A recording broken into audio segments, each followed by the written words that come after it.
आज इंसुलिन के बारे में बात करेंगे। ये वीडियो उन लोगों के लिए बहुत जरूरी है जो MBBS या MD किए हैं, या जिन्होंने एंडोक्राइनोलॉजी से DM एंडोक्राइनोलॉजी किया है, या जो लोग नेचुरोपैथी आयुर्वेद का प्रैक्टिस करते हैं, या यदि आप बहुत लंबे समय से डायबिटीज के शिकार हैं तो आपको भी ये वीडियो पूरा देखना चाहिए, तभी आप इंसुलिन के बारे में सही बात जान पाएंगे। इंसुलिन जानने से पहले आप ये समझिए, ये जानिए कि वेजिटेरियन ऑर्गेनिज्म जो होता है, वेजिटेरियन जानवर जो भी होता है, जैसे आदमी वेजिटेरियन है, भालू वेजिटेरियन है, वैसे ही कुछ जानवर जैसे सुगर, ये सब वेजिटेरियन जानवर है।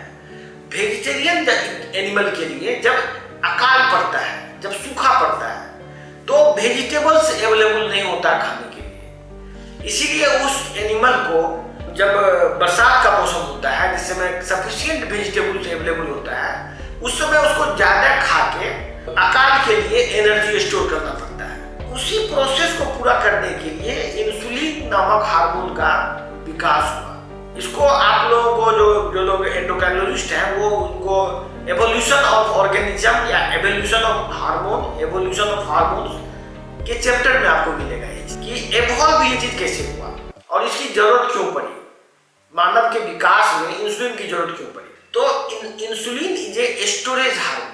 स्टोरेज मतलब बॉडी में स्टोर करने के लिए, जैसे कि कोई आदमी ग्लूकोज खाया, उसको फैट के फॉर्म में स्टोर करने के लिए ये हार्मोन का विकास हुआ। बेसिकली पहले जमाने में जिस समय इसका विकास हुआ, उस समय साल में एक बार सूखा पड़ता था। उस सूखा के दौरान आदमी को भोजन नहीं मिलता था, तब उस भोजन नहीं मिलने की वजह से बॉडी में जो स्टोर जो उसका फैट है, चर्बी है, उस समय में वो खत्म होता था। और यही मेन इंसुलिन हार्मोन का काम है। इंसुलिन जब बॉडी में जाता है, मान लीजिए कोशिका, सपोज कीजिए ये कोशिका है, कोशिका के अंदर जब इंसुलिन ब्लड में बढ़ जाता है, तो ये जो है कोशिका के अंदर में शुगर को एंट्री कराता है। शुगर का जब एंट्री होता है अंदर में, तो ये शुगर से फिर चर्बी बनता है। यदि वो शुगर यूटिलाइज नहीं होता है काम में, फिजिकल एक्टिविटी में, तो उससे चर्बी बनता है और फैट के अंदर ही स्टोर हो जाता है। और ये स्टोर होते होते जब अकाल पड़ता है तो उसका यूज होता है। लेकिन आज के समय में क्या हो रहा है, आज के समय में अकाल नहीं पड़ रहा है।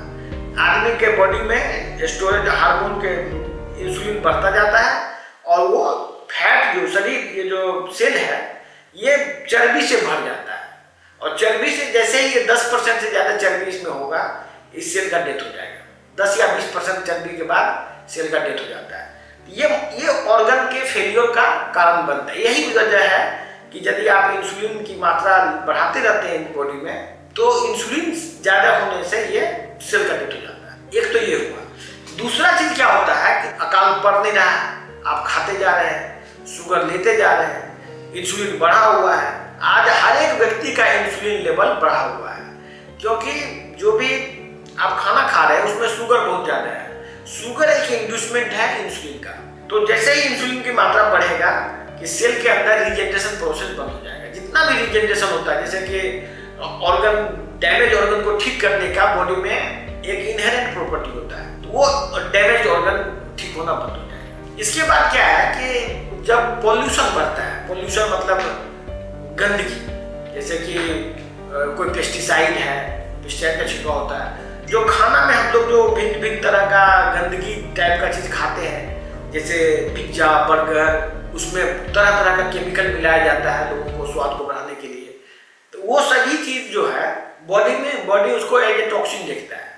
जैसे ही टॉक्सिन बॉडी के सेल के अंदर घुसता है, इसको डाइल्यूट करने के लिए फैट का निर्माण होना जरूरी होता है। यदि सेल को बचना है, सेल को जिंदा रहना है, तो उस टॉक्सिन को फैट के अंदर डाइल्यूट होना जरूरी है। इस वजह से भी बॉडी में इंसुलिन की मात्रा बढ़ती है। जैसे कि कोई जानवर जैसे कि गंदगी खाता है, जैसे कि शुगर जैसे गंदगी खाता है, आप देखते होंगे वो जानवर ऑटोमेटिक मोटा हो जाता है। आदमी भी बहुत सारा गंदगी खाता है, पिज्जा, बर्गर, ये सब खाता है, तो वो आदमी भी मोटा हो जाता है। आज जो बॉडी में ओबेसिटी है, ओबेसिटी का कारण गंदगी खाना ही है। तो ये गंदगी क्या करता है, बॉडी में इंसुलिन के लेवल को बढ़ाता है। नेचुरोपैथी के इसी कंसेप्ट को एलोपैथ ने कॉपी कर लिया और इन्होंने गंदगी को ही मेडिसिन बना दिया। जैसे कि आप ग्लिमेप्राइड खाते हैं, सल्फोनाइल यूरिया ग्रुप ऑफ जो पेस्टिसाइड है, सल्फोनाइल यूरिया एक पेस्टिसाइड है जो कि एग्रीकल्चर में यूज होता है। उस पेस्टिसाइड को लोगों ने देखा कि भाई ये पेस्टिसाइड बहुत ही कम डोज में इंसुलिन के लेवल को बढ़ा सकता है, क्योंकि ये इतना हार्मफुल है कि उसको रिड्यूस करने के लिए इमीडिएट इंसुलिन का जरूरत पड़ता है। यदि इंसुलिन ना बने तो आदमी का डेथ हो जाएगा। आप देखते होंगे कि ग्लिमेप्राइड वगैरह टेबलेट 1 मिलीग्राम डोज में ही बहुत इफेक्टिव हो जाता है। क्यों? क्योंकि ये कंसंट्रेटेड पॉइजन है, उस डोज में ही वो इफेक्टिव है। यदि कोई आदमी 10 टेबलेट खा ले तो उसकी डेथ हो जाएगी। तो इस ढंग से पॉइजन के सहारे इंसुलिन को बढ़ाना की टेक्नोलॉजी को ही ये सल्फोनाइल यूरिया वगैरह में इस्तेमाल हुआ, जिसको बोलते हैं इंसुलिनोजेनिक हार्मोन्स या सब्सटेंसेस। इंसुलिनोजेनिक सब्सटेंसेस जो है के बारे में डिटेल्स में वेटरनरी साइंस में दिया हुआ है। आप उस चैप्टर को पढ़ेंगे तो आप वहां भी आपको डिटेल्स में मिलेगा इंसुलिनोजेनिक सब्सटेंसेस क्या क्या है। उस सब्सटेंस में सारे प्राय सभी तरह के टॉक्सिन को इंसुलिनोजेनिक सब्सटेंसेस कहा गया है। अब उसी सब्सटेंस को अलग अलग मेडिसिन के फॉर्म में एलोपैथ में यूज हो रहा है। तो क्या होता है कि ये जो आदमी का जो एवोल्यूशन का जो प्रोसेस है, इसी प्रोसेस में इंसुलिन हार्मोन का डेवलपमेंट हुआ। और आज के डेट में जो डॉक्टरों को पढ़ाया जा रहा है वो ये है कि इंसुलिन एनर्जी मेटाबॉलिज्म में बहुत एसेंशियल है, कहा जाता है एसेंशियल, जबकि इसका यूज मात्र इतना है कि ये टॉक्सिन को डिटॉक्सिफाई करता है, क्योंकि टॉक्सिन को डाइल्यूट करता है ये। और दूसरा, आदमी में स्टोरेज हार्मोन बढ़ाता है, जिससे आदमी मोटा हो जाता है। इंसुलिन का इतना ही रोल है। ऐसा इंसुलिन को एसेंशियल हार्मोन नहीं है।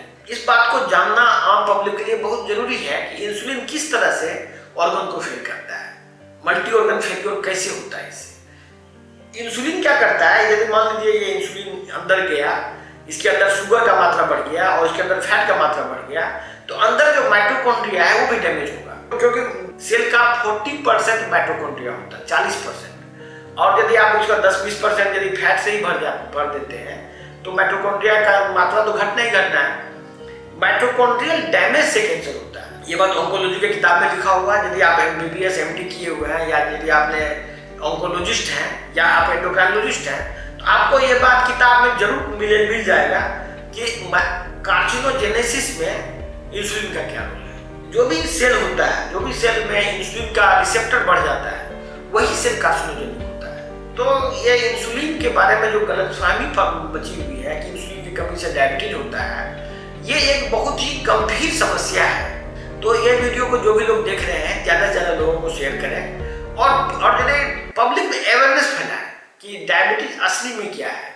हम नेक्स्ट वीडियो में बात करेंगे कि डायबिटीज, इंसुलिन किस तरह से कैंसर, किस तरह से ये किडनी फेलियर और किस तरह से ये हार्ट अटैक का कारण बनता है, और किस किस रिसर्च पेपर में ये बात लिखा हुआ है, किस किस जर्नल्स में इसकी चर्चा की गई है, इसके बारे में भी हम अगले वीडियो में